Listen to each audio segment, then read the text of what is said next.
All right, a few of you are in. Look at that. Hi. First, technically I'm first, so you can't do that. Because technically I was the first one here. Okay, so you're second. Understood? Hi, hello everyone. Hi again. Hi again.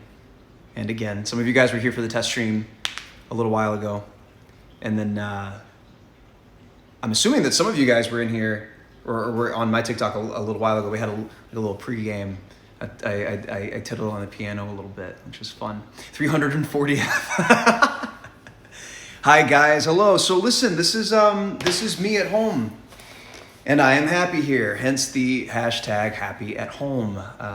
Essentially, this is a time and a season in everybody's life where we're all having to adapt and adjust and acclimate to new things right now. And for a majority of us, that means being at home. Obviously, there are a handful of us that still have the blessing to be able to go to work, and hopefully you guys are staying safe. And then, even so, the people that are working in the medical field and in hospitals and doctors' offices and whatnot, I appreciate you guys so much from the bottom of my heart. And I'm sure that I speak for a lot of people when I say thank you for the work that you're doing and, putting yourself and your health at risk, by being in these places, helping people and keeping people healthy and safe and sound and whatnot,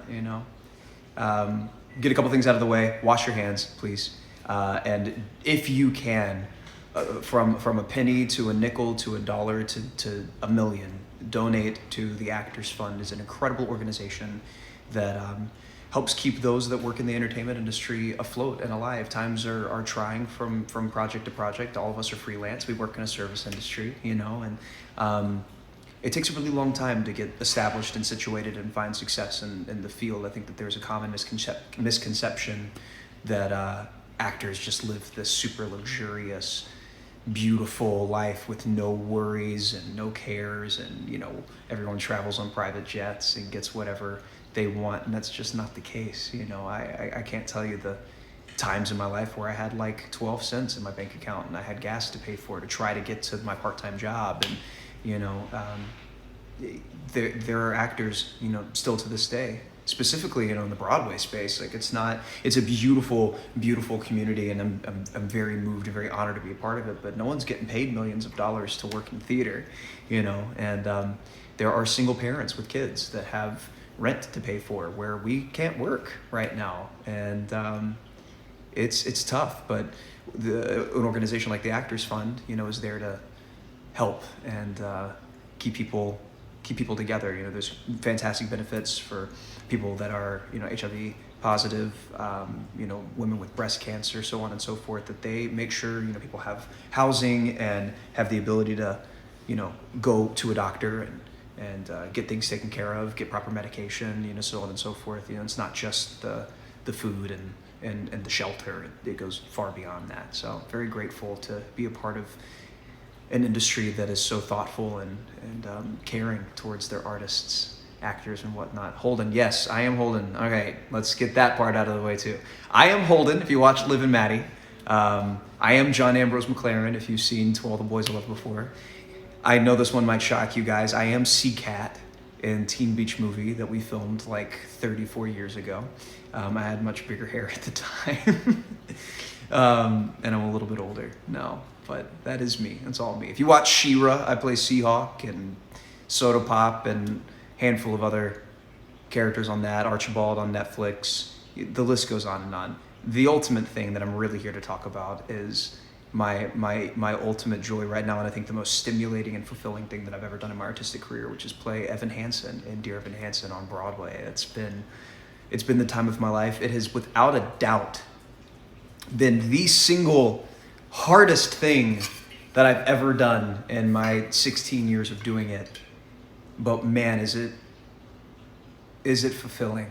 It's wild. It's incredible. It's an amazing thing. It's seriously, I go to the theater every day, and I'm so excited to go and do the show and put that cast on and bring Evan to life. Now, I will say this. I'm going to sing a couple of songs from the show, but I do want to talk to you about that for a second. I think that there's an interesting kind of thought process where seeing anybody that's playing Evan Hansen perform a song from the show outside of the actual show itself, you're not seeing the performance that happens in the show. Like what you're going to see is Jordan Fisher right now, like kind of using Evan as a catalyst to sing these songs, but you're not seeing Evan. Okay, that's like, it's a very, very different thing. So those of you that will come and see the show when the lights turn back on, know that you're gonna get a totally unique and different experience than what this is right here. In the same breath, those of you that are here right now are going to get something entirely different than what you would see if you're able to come and see the show. So I'm glad that you're all here and get to be a part of it. Have I been to Florida? Yes, I have been to Florida once or twice or 100 times. I had some family down there. We'll still actually have some family that live down there. And yeah, so I grew up like basically all my spring breaks and fall breaks I would pretty much spend in Tampa and Clearwater with my family and my grandparents who are no longer with us, but they retired in Clearwater in Tampa in Florida. And my fiance Ellie, she had her family have a beach house down there as well, that in Sandestin, actually in the Panhandle. So we try to get down there as much as we possibly can. It's a beautiful place. God, Florida sounds so nice right now. That sounds like a great place to be at the moment. Team John Ambrose forever. You're a queen or a king or non-binary royalty. Either way, thank you for that. I appreciate it. Have I been to Hawaii? Yes, I have. That's where I'm getting married. It's my favorite place in the world. I'm an Oahu guy. I was like Kailua, Hawaii Kai, like the northeast side of the island. That's my favorite area for sure. You're so cute. Me? You think I'm cute? Don't cry. Don't do that. Can I say hi, Morgan? I just did. Oh, I appreciate that. Someone just said that I inspired them. That means a lot. Thank you. That's the goal. That's the goal as an artist and as a creator. Develop things that can make people think and feel feelings, hopefully. So I will say this as well. We're talking about something internally where my Evan Hansen journey is concerned. If you know of my involvement with the show at all, you know that I was supposed to start January 28th and go until May 17th. Obviously, things got cut short where the run is concerned because of all of this stuff that is out of our control. But due to it being out of our control, we are trying to figure out kind of what that means in terms of my remaining time there. What I will say is this: when the lights turn back on, when Evan Hansen is back up and running, I will be there. I will be wearing the cast and wearing the polo and waving through those windows. All right, baby, I'll be waving through them windows. Still, I don't know for how long. I can't answer that just yet. But do know that you haven't missed. If you haven't seen the show, or maybe if you had tickets to come and see me specifically in it, and then also be mesmerized by the incredible creative team and other cast members that put on a beautiful, beautiful show every night, regardless of if I'm there or not, you have not missed that opportunity. I will be back. I will be back and doing the thing. Love from Alberta. Thank you. I appreciate that. Say hi to Canada for me. Sing, sing, sing. Okay, well, I mean, I guess I can. I guess I can probably go ahead and get one of these songs out of the way. It's 5:11 already. We're going until 5:30, okay?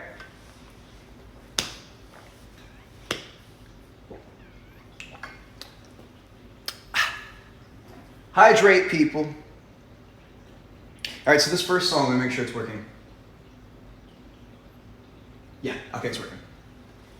This first, I'm going to start with my favorite song, actually. I'm going to start with For Forever. I guess if you haven't seen the show, there's not really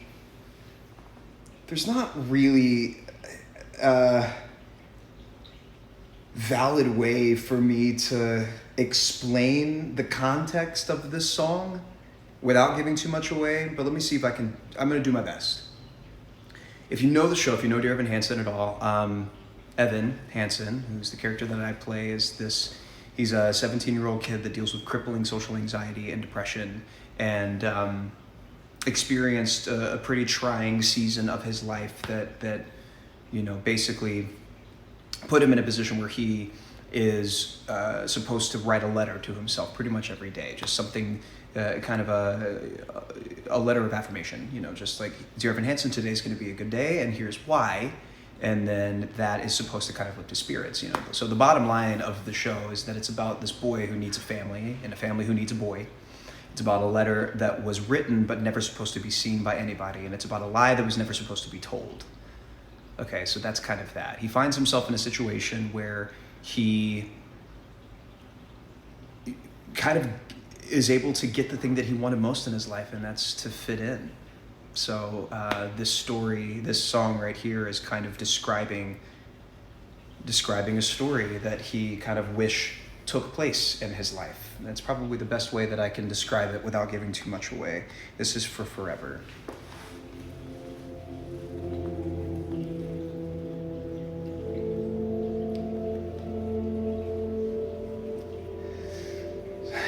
End of May or early June, this picture perfect afternoon we shared.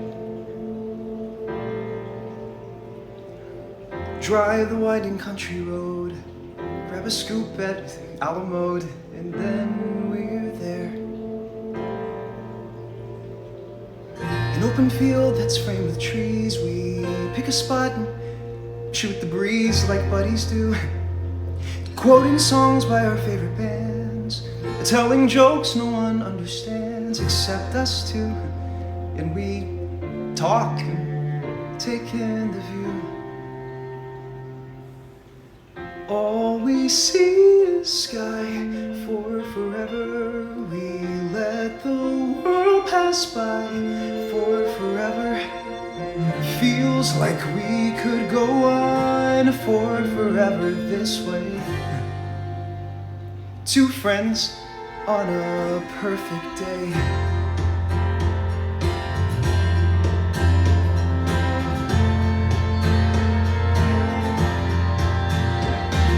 We walk a while and talk about the things we'll do when we get out of school. You bike the Appalachian Trail, or write a book, or learn to sail. Wouldn't that be cool? There's nothing that we can't discuss, like girls we wish would notice us, but never do. Yeah, he looks around and says to me, there's nowhere else I'd rather be. And I say, me too.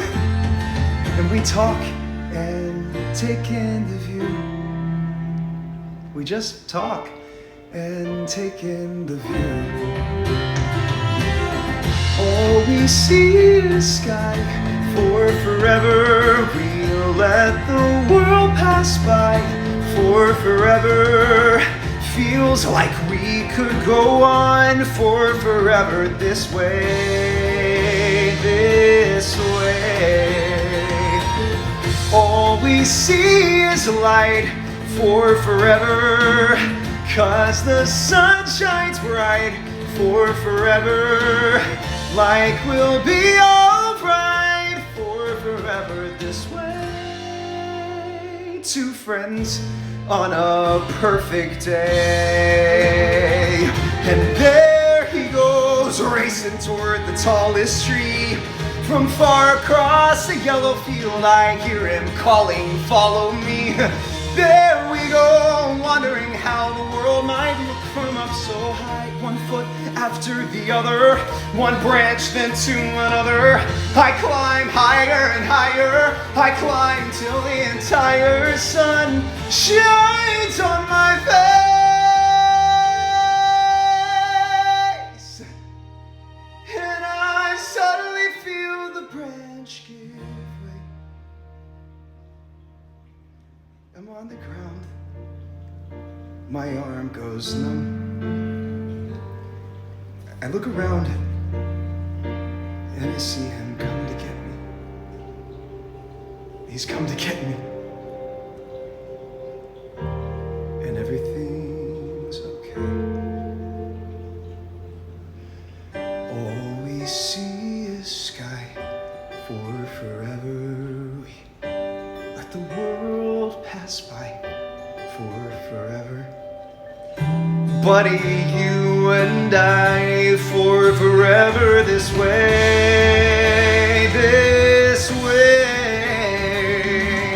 All we see is light, 'cause the sun burns bright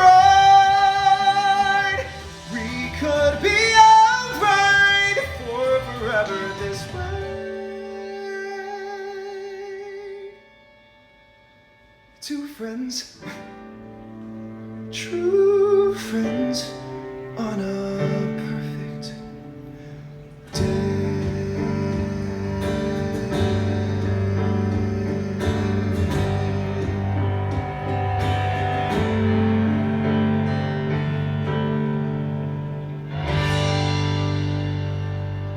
How about that?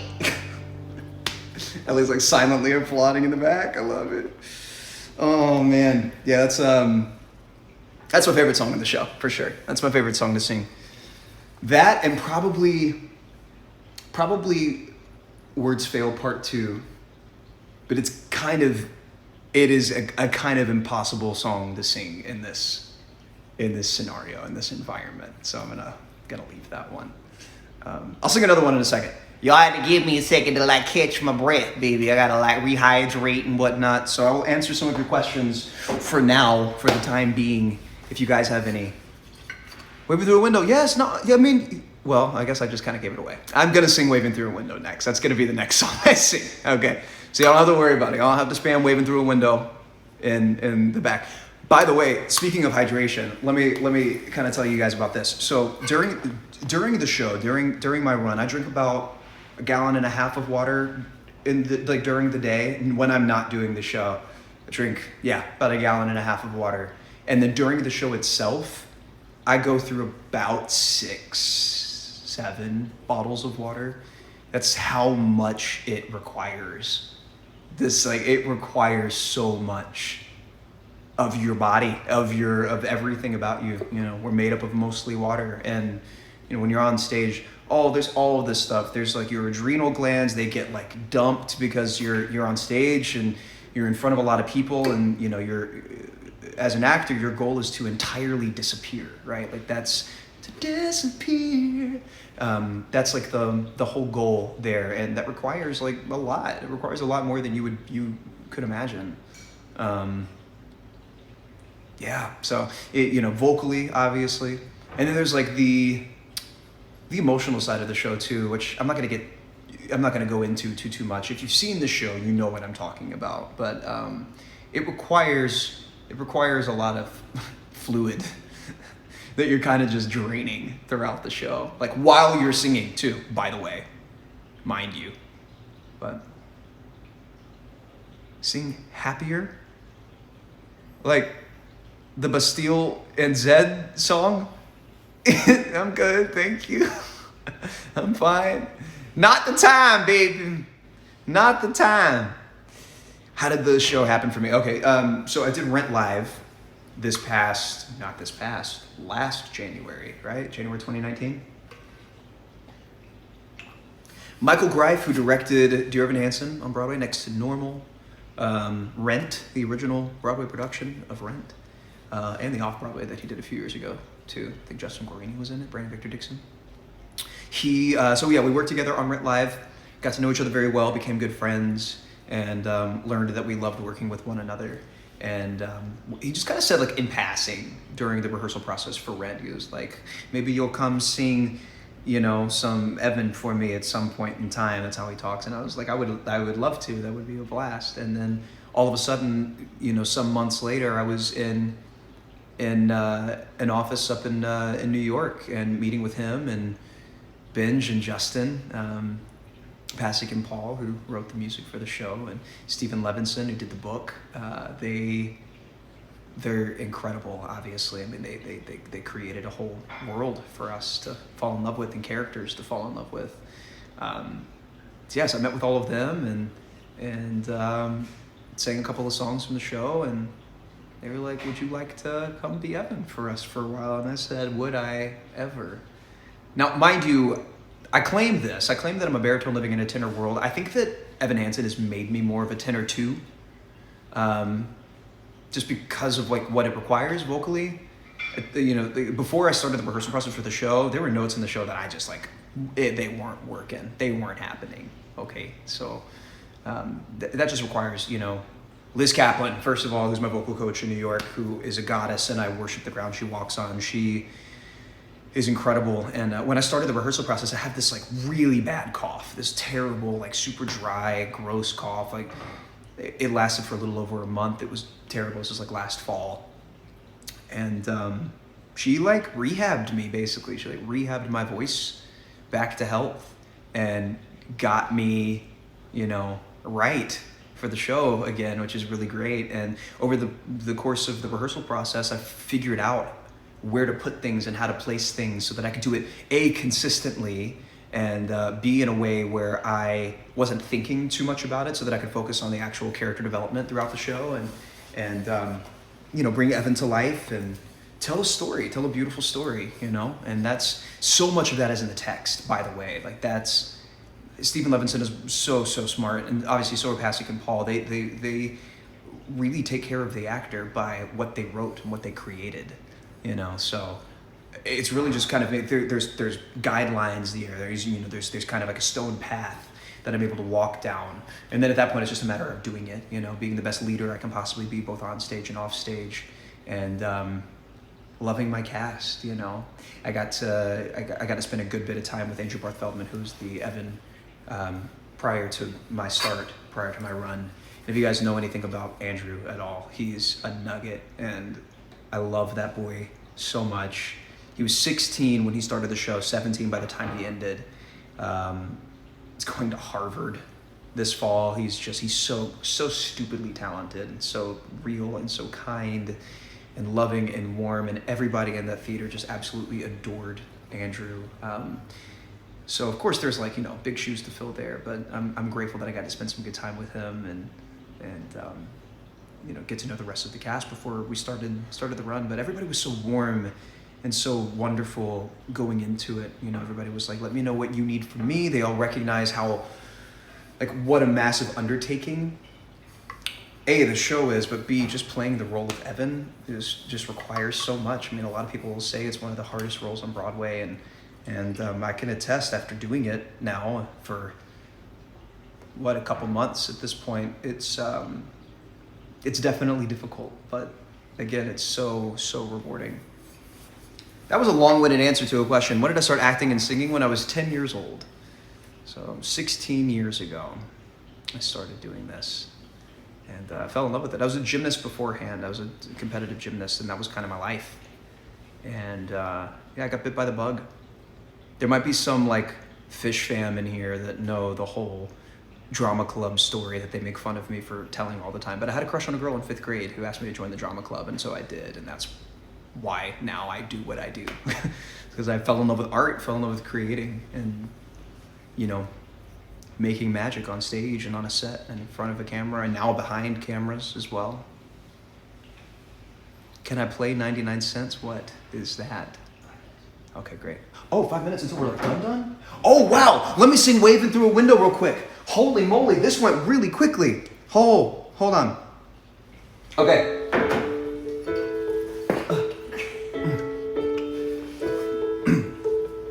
I've learned to slam on the brake before I even turn the key, before I make the mistake, before I lead with the worst of me. Give them no reason to stare, no slipping up if you slip away. So I got nothing to share, no, I got nothing to say. Step out of the sun if you keep getting burned. Step out of the sun because you've learned, On the outside, always looking in, will I ever be more than I've always been? Cause I'm tapping on the glass, I'm waving through a window. I try to speak but nobody can hear, so I wait around for an answer to appear while I'm watching people pass. I'm waving through a window. Can anybody see? Is anybody waving back at me?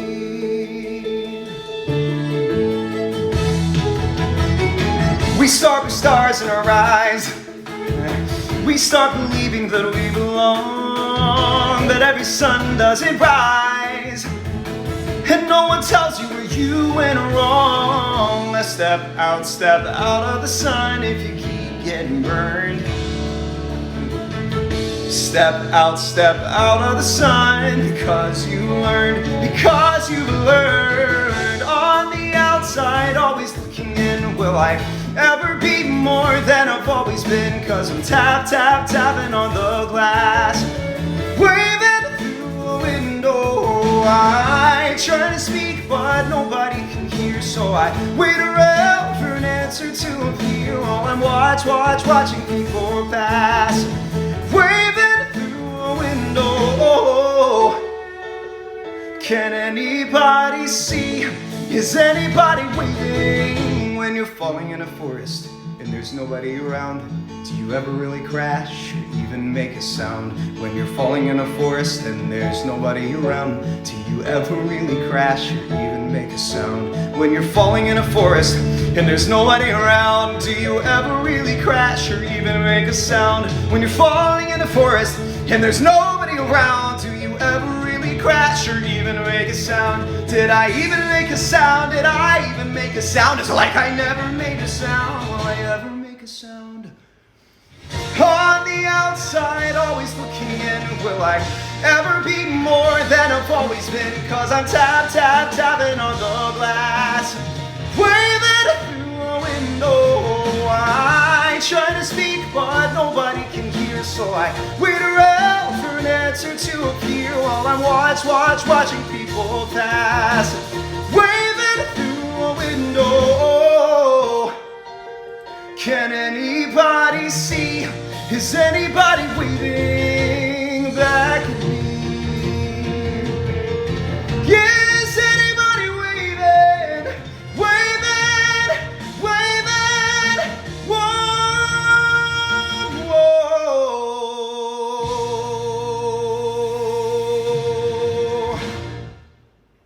Yay! There it is. All right, I think my time is all the way up, all the way done. I have some guidelines right here. Hold on a second. The World Health Organization has been in the front lines fighting COVID-19. If you want to support them in the fight, search #HappyAtHome on TikTok and donate to the World Health Organization Solidarity Fund via the link. Up next, guys, is another content creator named Callan Schaub. Go over to his TikTok now. I love you all. Stay happy at home. I will see you soon. Make sure you're following my gaming YouTube channel. Jordan Fisher Gaming on YouTube. Follow me on Twitch at twitch.tv/Jordan Fisher. I stream there every day. If you want to keep the conversation going and flowing, go to both of